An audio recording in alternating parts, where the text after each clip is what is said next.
Hi, I'm Zach DeBoer, and I'm standing on one of my least favorite places in Sioux Falls, 14th Street. 14th Street is a 4-lane road that runs between the southern edge of the All Saints neighborhood and downtown Sioux Falls. These two neighborhoods on their own are some of the most pedestrian-friendly areas in the entire city, with easy access to shops, restaurants, grocery stores, post office, the bike trail, public parks, and basically any other amenity you might need. Because of this, the 14th Street corridor is a common place to find pedestrians at almost any hour of the day. Which brings us to why this is one of my least favorite places in Sioux Falls. Despite its high level of pedestrian activity, 14th Street isn't designed for people. Let's break down the details. 14th Street runs between Summit Avenue and Cliff Avenue, but today we're only looking at the section between Minnesota and 7th. 14th Street sees around 13,000 cars drive through it every weekday. The posted speed limit along this stretch is 25 miles per hour between Summit and 1st Avenue. It then jumps up 30 miles per hour as it moves east. At its narrowest, 14th Street is 48 feet wide, but then expands to 58 at major intersections to include a left turn lane. The individual travel lanes along 14th Street are 11 feet wide. The turn lane is 10. According to data collected by the Argus Leader, 14th Street saw 157 accidents over the past 3 years. Now that's one accident every week. And it's not just those statistics that are making people that use the road feel unsafe. Cars move at a brisk pace on 14th Street, and illegal speeding is a regular occurrence. There are unmarked or low visibility crosswalk markings, wide corner radii that allow cars to take turns at high speeds. Those wide swoops take away sidewalk space for pedestrians, pushing them further back where they get lost among the streetlights and signage. There's also a high number of vehicle conflict areas. Those are places where vehicles might interact with other traffic or pedestrians. And if we're listing everything wrong with 14th Street, there's the outdated/ineffective crosswalk signals, the irregular speed limit postings, and the total lack of bike infrastructure, despite numerous access points to the bike trail nearby. So that's everything wrong with 14th Street. Brutal, I know. So how do we fix it?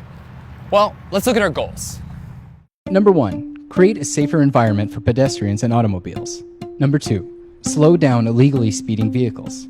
Number 3, maintain the current traffic flow. Let's take a look at our design.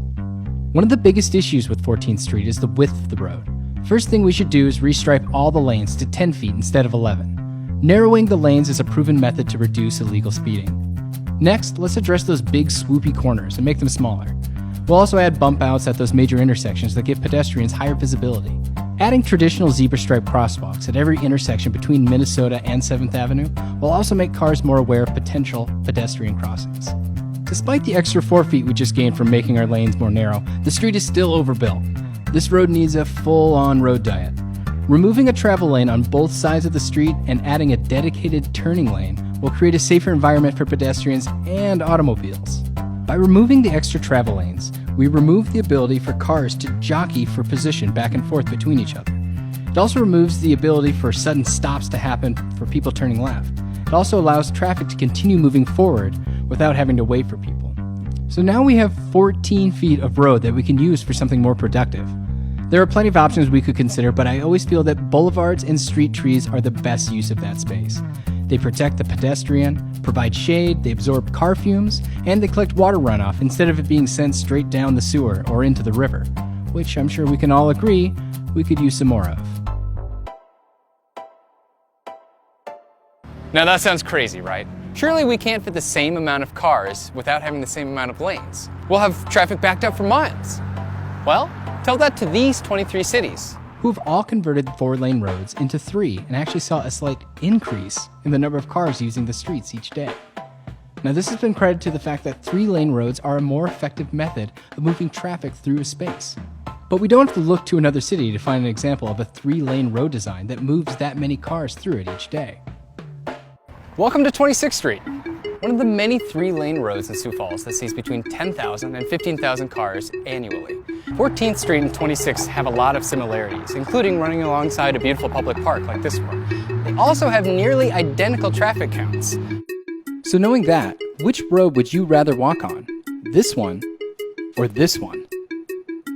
I understand the kind of massive redesign I'm talking about can't happen overnight, but by making just a few small changes and with a little white paint, we can start making positive change happen on 14th Street today. Here are 4 affordable ways to make 14th Street safer today. Number 1, restripe all the lanes to 10 feet and put that extra space on the All Saints side. Number 2, paint zebra crosswalks at every intersection. Number 3, extend the 25-mile-per-hour speed limit all the way to 7th Street. Number 4, fix this button so it always has the walk sign. So if we start with just those 4 things, we'll start to see some real positive change happen on 14th Street. Now, if you want to see this happen, or you just believe that 14th Street needs to be a safer place, help me out by sharing the video and spreading the word. And if you really want to make a difference, share this video with your elected officials and tell them that you value walkable places.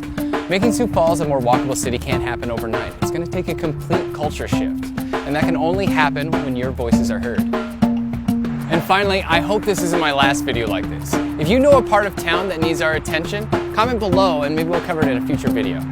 Thanks for watching.